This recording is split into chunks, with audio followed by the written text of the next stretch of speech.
Леле, този път няма да сме на морето, а сме на река Ропотамо. Най-хубавото ми място е на реката.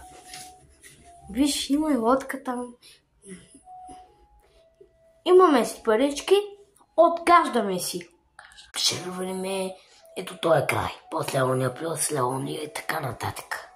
Добре, хайде да тръгваме.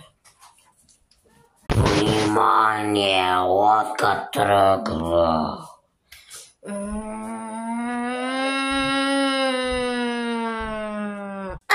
Това е някаква шега, нали? Съм сигурен. Айде да ходиме. 2 часа напирахме до това море. Хайде сега да сложим хавликите. Така.